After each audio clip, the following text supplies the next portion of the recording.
नमस्ते दोस्तों, आज मैं आपको एक कहानी सुनाने जा रही हूँ जिसका नाम है सच्ची तालीम। दोस्तों, यह कहानी है शरारती राजू की। राजू एक ऐसा शरारती बच्चा है जिसने पूरे मोहल्ले की नाक में दम कर रखा है। उसकी शरारतें भी ऐसी होती कि लोगों के आपस में झगड़े ही करवा देती। वो कभी किसी की साइकिल पंचर कर देता तो कभी किसी के घर की बेल बजाकर भाग जाता। मोहल्ले वाले राजू से बहुत परेशान हो चुके थे। राजू की उम्र इतनी भी कम नहीं थी कि उसे बच्चा समझकर छोड़ दिया जाए, इसलिए सभी उसको बहुत डांटते और कभी कभी तो मार भी देते थे।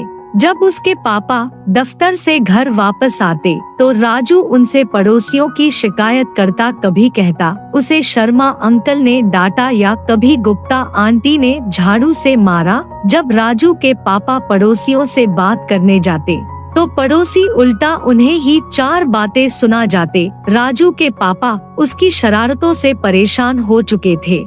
एक दिन राजू के पापा ने सोचा आज वो दिन भर राजू के साथ रहेंगे और उसकी सभी शरारतों में उसका साथ देंगे। सुबह से ही राजू की शरारतें शुरू हो गई। उसने पड़ोसी का न्यूज़पेपर छिपा दिया। जब गुस्से से लाल पड़ोसी बाहर आया तो उन्हें देख राजू जोर जोर से हंसने लगा। इस बार राजू के साथ उसके पापा को देख पड़ोसी के गुस्से का पारा मई की गर्मी से भी कई गुना ज्यादा हो गया था। गुस्से से लाल पड़ोसी ने दोनों को बहुत सुनाई, पर जब राजू और उसके पापा को कोई फर्क नहीं पड़ा तो वो भी दरवाजा पटकते हुए घर के अंदर चला गया। अब मोहल्ले में बातें भी शुरू हो गई थी। लड़का क्या कम था जो बाप भी ऐसा करने लगा। राजू ने दिन भर बहुत सी शरारतें की। उसके पापा ने भी उसका भरपूर साथ दिया।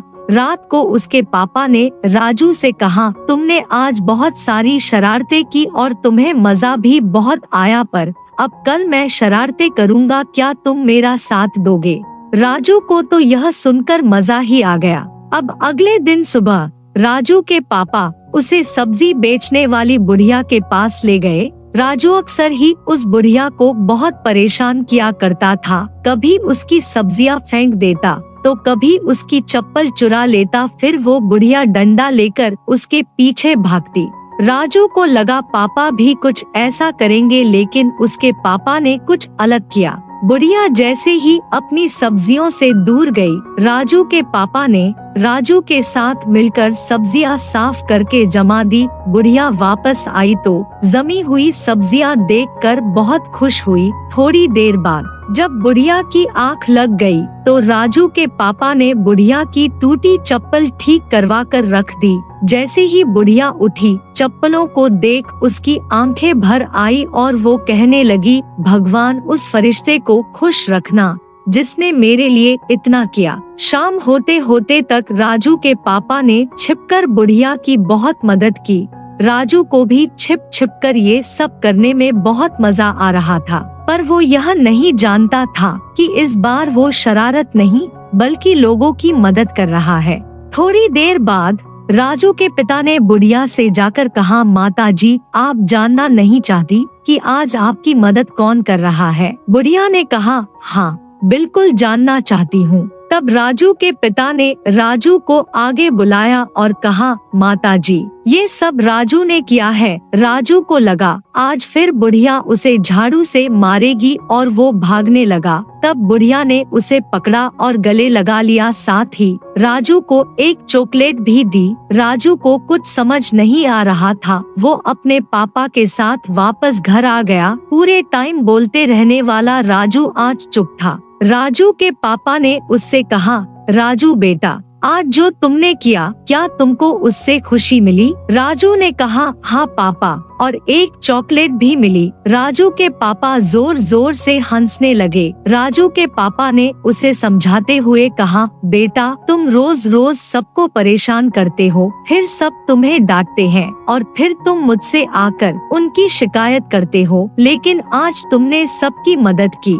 तो उन्होंने तुम्हें बहुत प्यार किया। राजू को सारी बातें समझ आ जाती है और वो शरारतें करना बंद कर देता है। कहानी से सीख, दोस्तों, आजकल के बच्चे इंटेलिजेंट तो होते हैं पर संस्कारों से दूर होते जा रहे हैं। क्या आपने कभी सोचा है ऐसा क्यों हो रहा है? ऐसा इसलिए हो रहा है क्योंकि आजकल के माता पिता अपने बच्चों के खिलाफ एक शब्द भी सुनना पसंद नहीं करते। ऐसे में वो अपने बच्चों को सही गलत सिखा ही नहीं पाते। बच्चों को सच्ची तालीम उनके माता पिता ही दे सकते हैं। अगर राजू के पापा केवल उसी ही की बात सुनते और पड़ोसियों से लड़ते तो वो राजू को कभी सही गलत का एहसास नहीं करवा पाते।